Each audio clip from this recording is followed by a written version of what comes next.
Sevgili dostlar, merhaba. Herkese hayırlı günler diliyorum.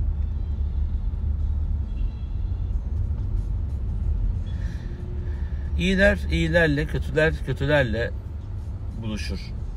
Kimisi meyhanede, kimisi neyhanede. Bazen meyhanedeki çok iyi bir dost olur, bazen neyhanedeki. Neyhane, neyin üflendiği yer. İşin yapıldığı yere, eve, kulübe, ders yapılan yere hane denir eskilerden. Hala kullanırız dershane. Hastahane gibi. Dolayısıyla iyiler iyilerle buluşur, kötüler kötülerle buluşur ya da karşılaşır ama en iyiler en iyilerle buluşur. Yani birikimli, maneviyatlı, edepli, eğitimli,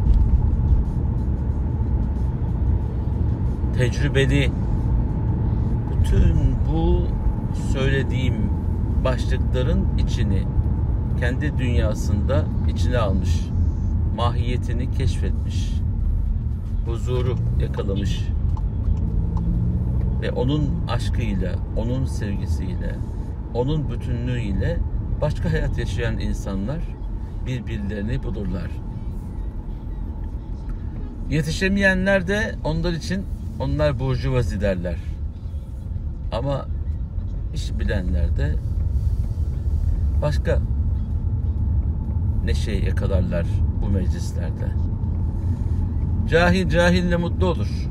Oturur kahvede 2 kağıt oynar, 2 çay içer, 3 dedikodu yapar, çok eğlendik der. Halbuki zaman kaybından başka bir şey değildir. Kahvede kahve içilir, sohbet edilir, hayata dair dertler paylaşılır. Kıraathanede kitap okumaları yapılır. Ama hangi kıraathanede bugün kitap okunduğunu gördünüz Türkiye'de? Ben hiç görmedim. Gazete okunuyor. Ancak dedikodu merkezleri haline geliyor maalesef. Hayatın içinden konuşmak, tecrübe elde etmek çok önemli. Bu tarz yerlerde buluşmak, farklı insanlarla hal hatır etmek, selamlaşmak, paylaşmak çok güzel. Ama kimisi de üniversitenin en üst katında ulema ile, alimler ile başka sohbet ediyorlar. Ticaret ehli de öyle.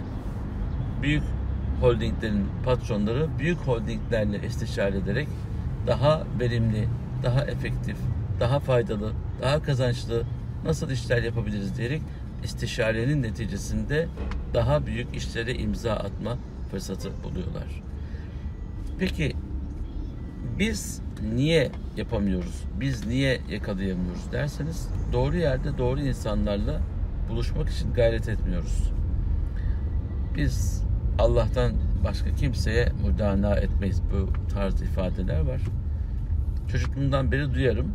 Müdana. Ne bilecek karşıdaki bu kelime ne demek? Kelime kökü bildiğim kadarıyla deyn, borç demek. Müdana etmek karşıdaki insana karşılıklı borçlaşma, borçlanma demek. Yani biz karşıdaki insana boyun eğerek ondan bir şey rica etmeyiz. Mümkün mü böyle bir şey? Otobüse binerken şoföre, kaptana, araca binince taksinin şoförüne, metrobüse binince metronun şoförüne, metro binince vatmana, dolayısıyla uçağa binince kaptana. Herkese muhtacız kardeşim. Camiye gideriz imama, tuvalete gideriz tuvaleti temizleyen abimize, arkadaşımıza, okula gideriz öğretmene. Dolayısıyla hayatın her aşamasında birilerine muhtacız. Ben borç para isteyemem. Borç para isteyemezsen tüccar olamazsın. Tüccar olamazsan belki villa alamazsın. Çünkü villa almak normal memur maaşıyla mümkün değil. Ne bileyim, orta kalem bir araba bile alamayabilirsin aldığın maaşla. Çünkü geçinmek üzerine bir servet edinimi var orada. Yani hayatın içinde olduğun şehirde ancak geçinebileceğin kadar kısa belki emekli olduğumuzda bir daire alma imkanımız olabiliyor. Nereden biliyorsunuz? Ben de bir memur çocuğuyum. Babam ticaret yapan bir memurdu. Hesabını kitabını bilen bir insandı. Helalinden kazanmayı seven insandı. Allah rahmet eylesin. ve emekli olmaya yakın mütevazi bir ev alabilme şansını buldu. Ama hayatın çoğunu hayır, hasenat ve talebe okumaya, okutmaya bir şekilde seferber kıldığı için, insan yetiştirmeye kendini adadığı için mal mülk peşinde, para peşinde koşmadı. Kimisine de para, pul, makam, mevki kendinden gelir. Öyle çok çalışmakla olmaz sevgili dostlar. Doğru yerde, doğru insanlarla oturuyorsunuzdur. Sizin ahlakınızı, edebinizi, ifadenizi, duruşunuzu severler. Sizi gelin ederler. Sizi damat ederler.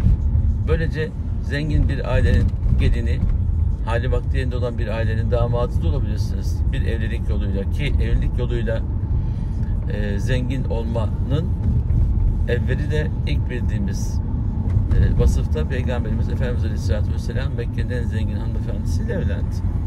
Buradan çıkarım yapın diye söylemiyorum. Gerçek bu. Dolayısıyla ayetle de tescilli. Konu evlilik değil.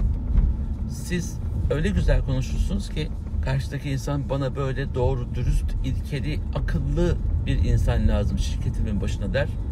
10 kişinin aldığı maaşı sadece siz alırsınız. Aslında siz de 10 kişisiniz. Ahlakınız, edebiniz, duruşunuz, ifadeniz, bilginiz. Normalde kornaya basmam biliyorsun ama beyefendi yüksekte, ben alçaktayım ve beni görme ihtimali çok düşük. Ancak sesimi duyarsa arkada bir araba olduğunu görürdü. Onun için kornaya bastım. Lütfen kornaya da basmayın bu arada. Mümkün mertebe çok basıyoruz kornaya. Teşekkür ediyoruz. Yol veriyor kornaya. Niye basıyorsun kornaya? Farını şöyle bir defa ileri geri yaparsın. Farla konuşuyorsun. Herkes bir teşekkür için kornaya bassa İstanbul cümbüş olur. Hiç yakışık olmaz. Bu hareketleri başkaları da öğreniyor. Sizden öğrendiği yanlış davranışı o da devam ettiriyor. Yapmayın. Yapmayalım. Dolayısıyla sizin o haliniz, 5 kişinin maaşını birden almanız sizde 5 tane oturmuş şahsiyet kişiliğini gösterir. Bilgi, beceri, maneviyat, medeniyet ve selahiyet. Yani işinizdeki yetkinliğiniz. Bütün bunların hepsi sizde varsa siz 5 tane dolu insansınız. Böyle meclisleri hocaları çağırırlar okumaya.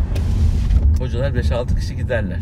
Niye? Birisinin sesi güzel, ilahi okumada lazım, mevlid okuyor. Birisinin Kur'an okuması güzel, o Kur'an okuyor. Diğerinin sohbet etmesi güzel, sohbet ediyor. Diğerinin dua yapması güzel, o da duayı yapıyor. Dolayısıyla 4-5 hocaya bütün vazifeler taksim ediliyor. Herkes her alanda çok iyi olacak diye bir şey yok. Çok az insanda böyle yetenek vardır. Birçok işi birden yapabilme, birçok işte yetenek sahibi olma. Aynı anda hepsini birden yapıp üzmeden, ezmeden bunu başarıyla yapma çok az insanda vardır. Siz de böyle yetenekleri çok olan, bol olan bir insansanız tercihen böyle bir insan sizi keşfeder ya da bir grup keşfeder, sizi kendi bünyesinde görmek ister. Ve bunlar oluyor mu? Oluyor. Bütün büyüyenlerin hayat hikayesini okuyun. Bakın nasıl büyümüşler. Bütün veliler, bütün alimler. Veli olmak istiyorsanız velilik yolu açık. Allah lütfederse olursunuz. Alim olmak, bilgi insan olmak istiyorsanız alimlik yolu da açık. İlmin sonu, sonsuz bir ilim hazinesi var. Ama ilim tek başına bir şey ifade etmiyor. Güzel ahlak yoksa, ifade şekliniz yoksa, sesiniz düzgün değilse, konuşma sesiniz karşı tarafa sirayet etmiyorsa, kalplerde yerini bulmuyorsa kazanamıyorsunuz gönülleri. Peki, bütün bunların hepsi hem ilahi lütuf hem de insanın gayretine bağlı. Yani hem vehbi hem kesbi. Vehbi olan Allah'ın hediyesi, kesbi olan da sizin gayretinizdir. Bizim en iyilerle olabilme arzumuz, gayretimiz yine bizim duygumuz, düşüncemiz, hayalimiz ve bu oranda da eylemlerimizle bağlantılı. Eğer bu düşünce bizim gönül dünyamızda yok ise ve biz bunlar için hazırlık yapmıyor isek bu yollar bize açılmaz. Gayret başarıya, başarı gayrete aşıktır derler eskiler. Biz de gayret edelim. En iyisini yapmaya çalışalım. Öğrenelim. İlmin sonu yok. Tecrübenin de sonu yok. İlim çok önemli ama tecrübe de şart. kilometreniz çok diye tecrübeniz fazla olduğu anlamına gelmesin. Dikkat edin. İnanın hala bu yaşımıza kadar okuduk. Şu an hala okumaya devam ediyorum. Bakıyorum yine baştayız. Sonsuz bir alem, sonsuz bir bilgi. Kimse kimseden daha yukarıda değil. Başkalarının bilgilerinden istifade ediniz. Onun için ben kimseyi müdahale etmem demeyin. Derseniz müdahale etmek zorunda, başkalarına yardım dilenmek zorunda kalırsınız. Yapmayın. Ben bugün sohbet böyle geldi. En iyilerle, işini en iyi yapanlarla beraber olmanızı tavsiye ederim. Örnek vereyim. Herhangi bir uyduruk markada, araba markasında çalışmak yerine en iyi araba yapan markanın fabrikasında çalışmanızı tavsiye ederim. Orada disiplin vardır. Orada ahlak vardır. Orada akış vardır. Orada tecrübe vardır. Oranın kazancı sizi bambaşka yerlere götürür. Daha çok maaş var diyerek 3. sınıf firmalarda çalışırsanız daha az maaş veren, tecrübeyi yanında veren firmanın başarısını alamazsınız. Bugünkü sohbette böyle oldu. Herkesin ve her şeyin sahibi Yüce Rahman'a emanet olun. Allah'a ısmarladık.